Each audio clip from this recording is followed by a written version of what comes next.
Hey everyone, my name is Chelsea, and this is going to be my March wrap-up, or what I read in March. I haven't forgotten about it.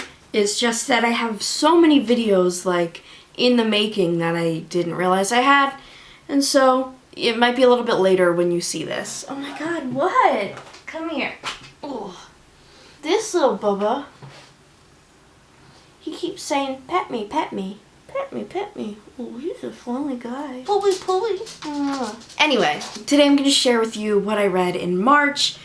I really tried. I mean, okay, I didn't try that hard to manage to read 3 books. I finished a total of 2 books this month, and I'm currently reading 2 others, which I don't have near me. If you watched any of my more recent book videos, I'm also currently reading Ravenflight by Juliette Marillier, the second book in the Shadowfell trilogy, and I've got about a third left that I'm going to try to read while I'm doing this readathon and also preparing for a podcast, so lots of reading plans ahead. I'm also still reading that astrology book, and I've decided to put down A Brief History of Time for right now because I have so many other things I need to read. So the 2 books that I read in March were, the first one was Mr. Penumbra's 24-Hour Bookstore by Robin Sloan, and I already have a review video up for this if you haven't seen it already. My review is up on my blog and Goodreads and all that.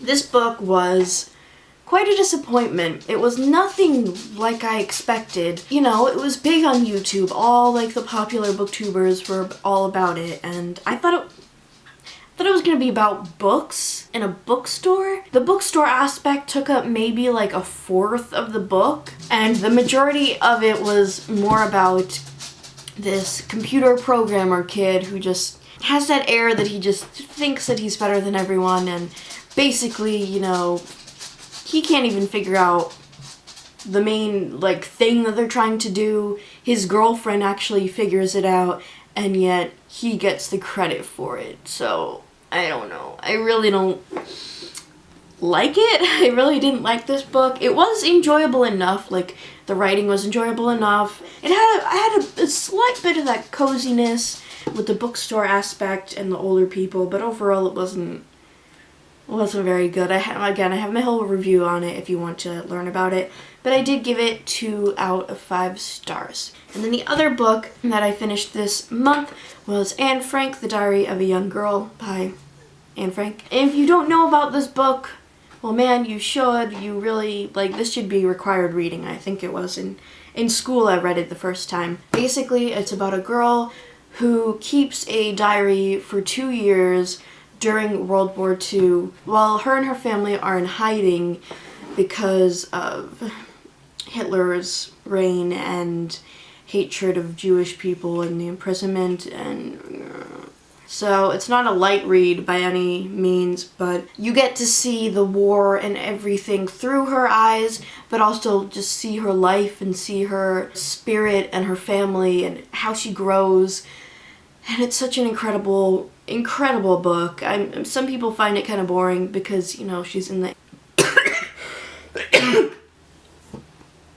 because she's in hiding for so long, but I think the way that we can see her develop and grow, and her spirit is just incredible. And if you haven't read it, like, you really need to read it, especially in these times. We need to see more of, like, this is how bad it can get, and this is a young girl suffering through it and ends up getting imprisoned in a camp, and her whole family, other than her father, dies.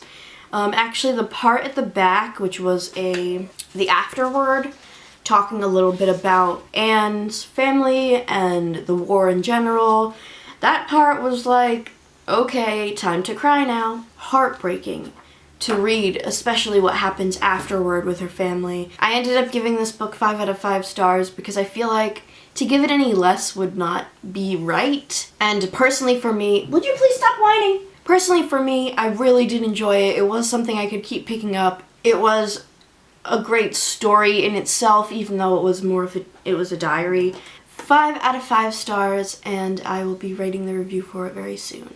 So these were the 2 books that I read in the month of March, along with Ravenflight I'm still working on, but these are the 2 books that I finished. Like I said, my reviews are always up on my blog and my Goodreads, which the links are always in the description. This month I plan on reading a lot more because, for one thing, I've got this readathon going on, I've got my podcasting going on, which if you would like to hear about, I think I might make a video about it before I post it, but I plan on reading more this month, more than just 2 books. Like I said, my goal of Goodreads in general is to read 1 book a month. I would be satisfied with that. The more I can read, the better, because books are amazing and I love reading. So that is it for this video. Let me know what you read in March and maybe what you are reading in April. Thank you so much for watching. I hope you enjoyed it, and I will see you in my next video.